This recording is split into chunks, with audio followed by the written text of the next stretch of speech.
Good morning, entrepreneurs. You are tuned in to the Non-Corporate Network, the worldwide leader in entrepreneurship. You are watching Entreprenews.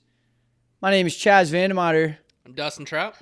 And we are here to bring you the top 6 trending small business headlines. We'll debate them for 3 minutes each. We'll keep you woke. We won't subject you to the paid agenda of most media companies. Everything we do here is real.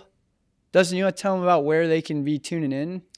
Yeah, so you can tune in on the podcast, any popular channel that you like to listen to, Spotify, Apple, iTunes, whatever it may be, YouTube, ncmbroadcast.com, pretty much anywhere and everywhere. That's the goal.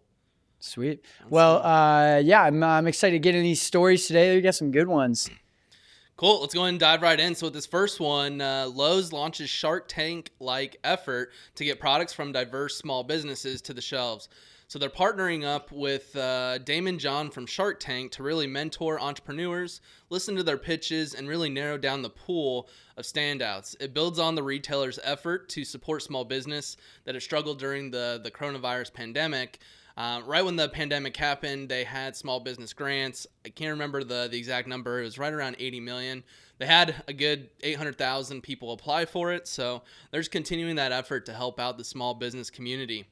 The goal is to allow small businesses to pitch their product that might end up on the shelves or the website of Lowe's. So giving small business owners an opportunity.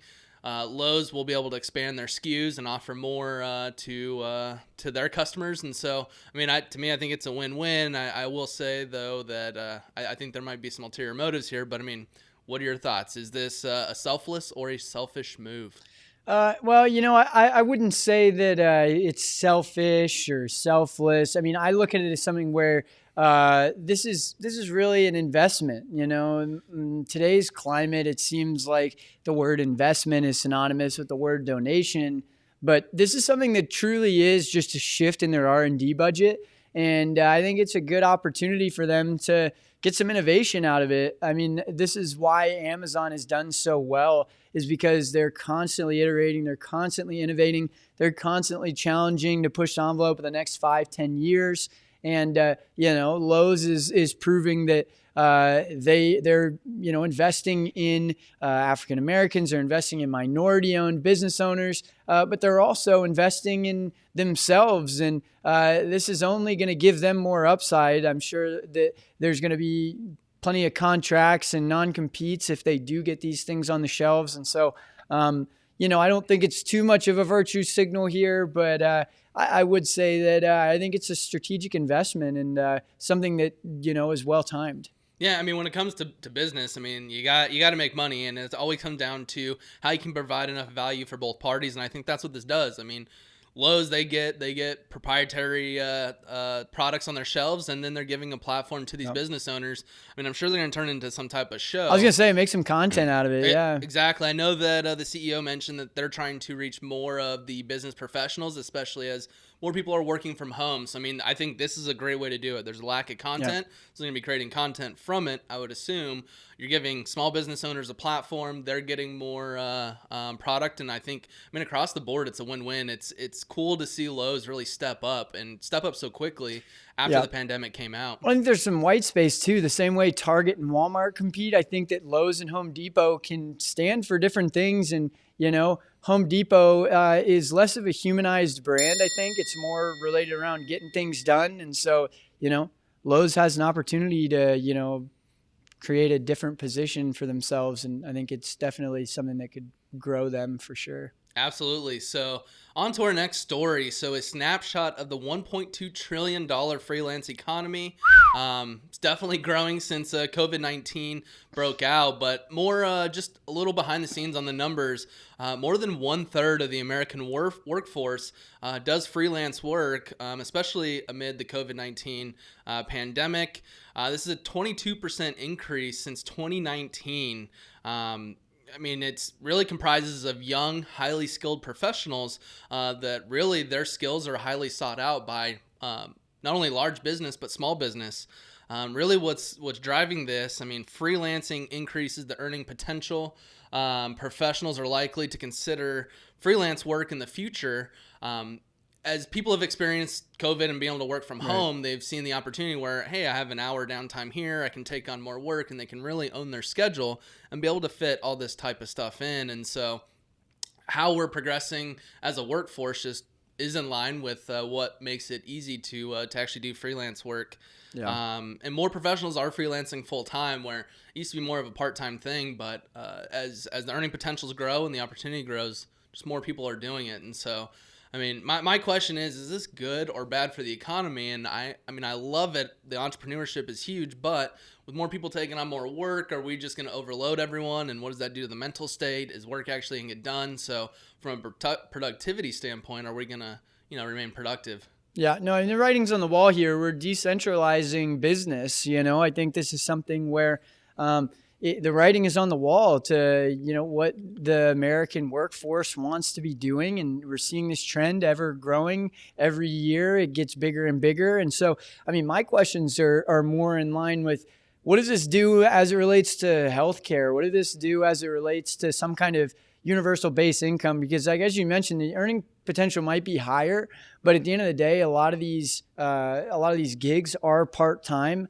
And it is like running a business. You have to find a way to make sure your hours are filled. And then if you don't have a business, you're paying that taxes. And so, I mean, there's so many kind of pieces that need to be optimized here for the gig economy, from how taxes is done as a 1099 to, what kind of healthcare they have access to. And if you're just getting paid an hourly flat rate for part-time freelance work, there's no incentive for the person that's providing the pay to you. I mean, I see probably prices are going to raise in freelance because they're going to need to have some extra budget to put towards things like healthcare.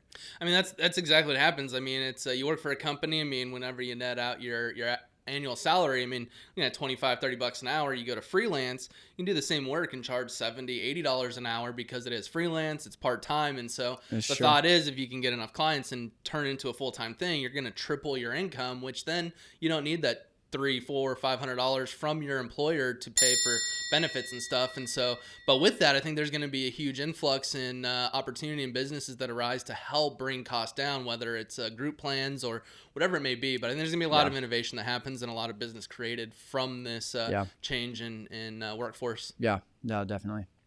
So going on to our next story, bringing it back here to Arizona. So Banner Health eases visitor restrictions to allow 1 visitor per patient per day. So this really changed September 10th, and this impacts Phoenix, Tucson, and Casa Grande. Really, they weren't allowing anyone to come in, and now you just have to do a little bit more scheduling with the hospital and the patient. Really, I mean, they do have some rules. Whenever you come in, you have to be wearing fresh laundered or disposable masks. You can't bring in balloons, flowers, presents, and stuff like that. They do have places where you can congregate close, such as the church, the cafeteria. So, I mean, there are still restrictions, but they're allowing more people into the hospitals. All that while, I mean, bars in Scottsdale got shut down for allowing too many people. I mean, you don't have people that are, in hospital beds there. So, I mean, really, should more businesses be opening? I mean, what are your thoughts on this? How is a hospital opening up quicker than I think some business in Arizona is? It doesn't make sense to me. Yeah, well, I mean, the hospital opening up, I mean, there's obviously a lot of strict restrictions compared to what a bar has. So, I mean, there's definitely some divide there. But I mean, I hear what you're saying. I think that, bigger than businesses being open, I think, is the stigma around COVID and what's happened. I think that we could open 100%, and that's not necessarily going to mean all the customers are just going to come rushing back. I think that the media has done a real number on us with the death toll counts and things like that. I mean, it kind of subliminally conditions us into this, ideology that we're not safe. You're putting people at risk by being outside, and, maybe you're not a high risk person, but somebody else could be. So you need to stay indoors and protect yourself and your family. It's like, I think that is such the narrative still, that even if you did open every business, I don't see everybody coming back. So I think that's a bigger issue here than the closures and limiting the capacity of some of the businesses. Yeah, no, I mean, you bring up great points. I think, I mean, even as businesses are opening, it's not like you have a line out the door. I mean, there are some locations that are like that, but for the most part, even if you have 30% capacity, it's not like you're filling up that 30% anyway.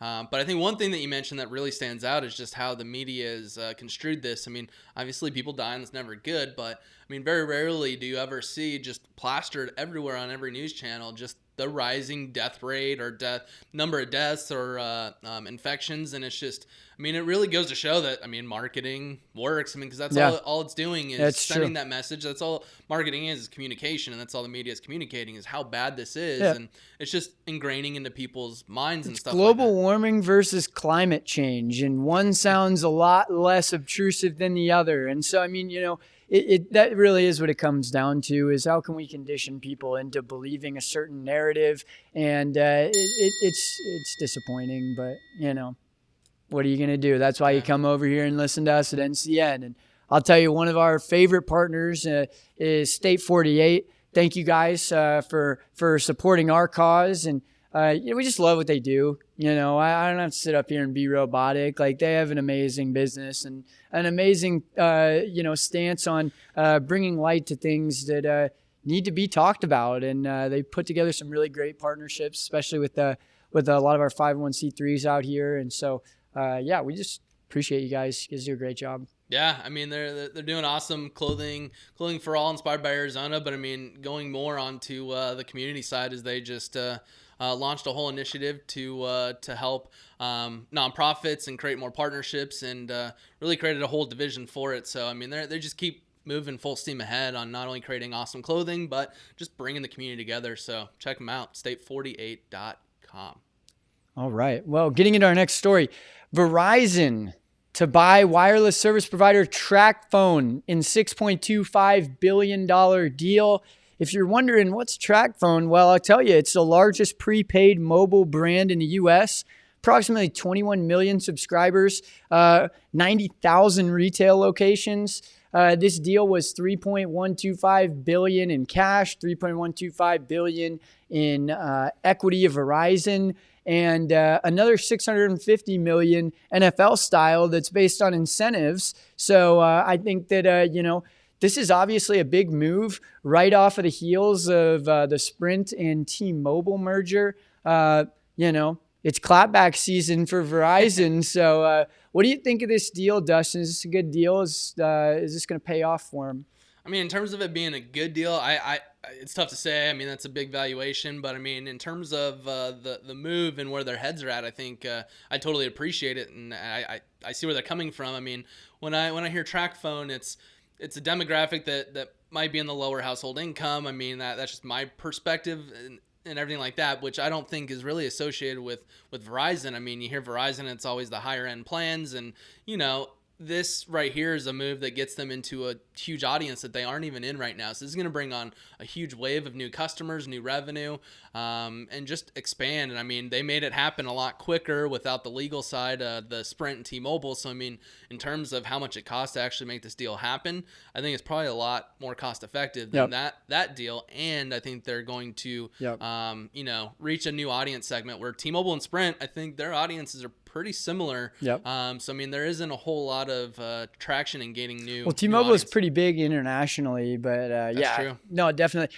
Well, I mean, and this is chump change compared to like the big acquisitions that have happened in the telecom space. You look at Vodafone at over 180 billion when they did their big M&A, and then you've got like Bell South and AT&T. They were at like 80 billion when Verizon was created. That was about a $65 billion deal. So even at 6 billion, especially being that those deals I referenced were all early 2000s, they've all grown substantially as businesses to this point. So while this may seem big on paper, this is a very small sliver of their overall kind of value. But I think it gives them a lot of upside. And I think that, you know, the more that you can get, like you said, in front of customers that maybe aren't your traditional buyer, it's just going to make for a more robust and profitable business. So I'll be interested to see how they apply Verizon to this. They're talking about adding 5G to these TracFones. Like, that's a big deal. That's going to shift a lot of people. I mean, just bringing Verizon's resources into that lower income space and giving them, a better deal than what they're currently getting, I think it's only going to bode well for them. And it's not going to necessarily add a whole lot of expense to their P&L, Yep. Okay, well, getting into our next story, Apple says its new Apple One services bundle isn't unfair to Spotify. So Apple just announced that they will be bundling a few of their services, Apple Music, Apple TV, Apple Arcade, iCloud, into 3 simple plans, a $15, $20, and $30 a month subscription. Spotify coming in, backing Epic Games with more Monopoly Chronicles of Apple. Dustin, Spotify is claiming that in their lawsuit that they're filing against Apple, that it's unfair competition to their service, being that now they can bundle these services and it becomes a no-brainer for consumers. Apple is saying, this isn't an antitrust violation. They each have some statements here, but what are your thoughts? Is this anti-competitive behavior, or is this just good business? It's good business, and this is, gonna probably irritate some people, but man, these participation trophies are creating this word unfair, and I absolutely hate that word. It's like the amount of time you're spending feeling so bad for yourself and calling Apple out. Innovate. Go and create a partnership with Epic so that you can bring in the gaming side. Go partner with Hulu. You can do partnerships where you don't have to merge the companies. You can merge your solutions together, but get innovative. Compete with Apple. Apple's done a good job at building this, and instead of pointing the finger and saying this is unfair, go do better. I get so fired up about this because it's like, this is business. The better you can do, it's going to do better for the consumer. And that's ultimately why you guys are all in business, right? Yeah. To bring a good service or product to the consumer. And so, again, just go do better. I understand what you're saying here, but I don't know if you do, Chaz. Here's my thing. I don't trust Apple, being that they have the distribution. They're the ones that are natively putting Spotify on in general. They can control, just like Google controls their search algorithms, they control where you pop up. And they're going to natively drop Apple One all over the App Store. And, obviously, the other thing here, too, is like, you're telling me that, okay, go do better. Well, the only way that Spotify would be able to do better is to go get acquired by Amazon. The only way that Shopify could do better is go and get acquired by Facebook. So now it's like, okay, let's just have these big boys go get acquired and make the superpowers even more powerful, create more of a look at what inequality Epic did. gap. They allowed purchases and everything to happen on their own server and everything like that, alleviating them from the Apple Store. They're in the middle of a lawsuit that they're probably going to lose. Well, at least they're fighting it, but that's the example is don't if your business model relies on or another company for your success, you're in jeopardy of your future being dictated based off of their decisions. That's never a good position to be in. So if you have to rely on Apple for your success, that's not good. That you should have been spending the last 5, 6, 7 years. I understand, but that's the whole principle of antitrust, right? That the lion's share of consumers are on their products, so there's no toppling that at this point unless you were to bust them up. And by letting them bundle these services together and compete in these individual markets with more, it's. Yeah, I just get so irritated by the word unfair. I don't think it's unfair. Unfair is not the right word. I'll give you that. Unfair is not the right word. Well, I digress. They're sitting on piles of cash, so they're pretty much going to be able to do whatever they want. Okay, getting into our next story. Governor Ducey claims that Arizona's economy is booming on the heels of unemployment losing its federal relief. If you aren't familiar, Arizona compensates unemployment $240 per week. There was an additional $300 a week of stimulus that the government was pumping in until the last couple of days. And so, Dustin, do you agree with Doug Ducey's categorization that Arizona is booming when 430,000 people are still unemployed in Arizona? Yeah, I think the word booming might be misleading, but at the end of the day, the word booming doesn't have parameters tied to it as in, hey, unemployment is getting better or we're just in a better position. I think the word booming is incorrect, but in terms of how Arizona's positioned against all other states. I mean, we got tons of people moving here.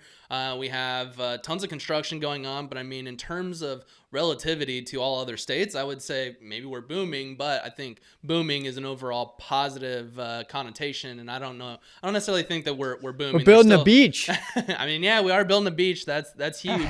But I mean, I don't think we're out of the woods in terms of, you know, people are still unemployed. I just read somewhere where there's a ton of people that are going to get evicted after the moratorium gets removed, and I can't remember the number, but it was pretty. I was going to add it for today, but yeah, I mean, there's a ton of negativity that's still happening, and so I wouldn't necessarily say that we're booming, but I mean, compared to other states, I think we're doing better than others. Yeah, recovering maybe, but yeah, I mean, and I go back to, you know, how many businesses that are still closed or will never be reopened. You know, you see things like this happening in every state, but yeah, I mean, it's tough because, you know, there's so much ambiguity as it relates to the stimulus, the triple P stuff, keeping business. How much do we pay to keep a business alive if they're not going to be viable? And you know, it's just a tough situation. But I think that you know, us as entrepreneurs have to band together, Dustin. So I think that that's really how we're going to get out of the woods, is on the backs of innovation and business owners. And like you said, there's hundreds of people moving here a day. So you know, this may be just the time that we need to kind of turn things around here in Arizona and become more of a superpower. I don't think people realize it's the 5th biggest city in the U.S. No, I don't think anyone realize. Well, I mean, some people realize that obviously, but I think, yeah, it definitely goes unnoticed. I mean, Phoenix, you always think of big cities. It's the New York, Chicago. It's all the condensed big, and I think that's why. It's just we don't have a huge skyline and all that. It's more open spaces, but no, I love that you brought up let's band together and innovate, and not sit here and go, man, the pandemic was unfair. I mean, it's yeah. Again, I'm just still stuck on that. Yeah. The situation that we could sit here and say it's unfair, Yeah. but no, we're working harder than ever and trying to figure out how to innovate and turn this unfair situation and figure out how to bring some positivity from it. I think we just need more of that. Right. Yeah. I mean, you start using those words like booming and just kind of kind of pandering a little bit. No, I think that all the stories today were interesting. I mean, looking back, I did like seeing that the hospitals are being reopened. I think that that's something that is important. And, you know, there was months there where you couldn't go in and visit your loved one that had COVID, and it's just scary. So I think that that shows that we're moving in the right direction, and glad that people are getting to see their loved ones if they're in the hospital. Yeah, I mean, I'm having a little kid and haven't even gone to one of the appointments because of COVID. So yeah, it's cool to see that opening up. Man. Hopefully I'll be able to be there. But no, my favorite one was just the impact of freelance work. I think it's awesome to see. I think people are realizing that it isn't as hard to go out on your own and really be an entrepreneur and do it yourself. You don't have to rely on a W-2 and being someone's employee. I think it's cool. So hope to see that trend continue to grow, and just cool to see. Yeah. Well, thank you guys for being with us again. Check us out. We got a podcast, Entreprenews. If you can't tune in on Facebook or YouTube, you can find us there, driving to work, staying woke, making sure that you're informed on the newest trends and stories breaking in the business community. And if you want to get your word out there, come talk to us. Send us a message. You can find us all over the internet. Non-Corporate Network, ncnbroadcast.com. But again, you've been watching the Non-Corporate Network, the worldwide leader in entrepreneurship. This was Entreprenews. Dustin, anything else to tell the people? No, I think you covered it all. I took the belt. You covered it all. We'll see you guys Friday. Sneaking that in right before we get out of here. I see. Yeah. No one gave it to you if you noticed, but yeah. All right. Our live audience was cheering, so. Yeah, okay. No, we'll see you guys Friday.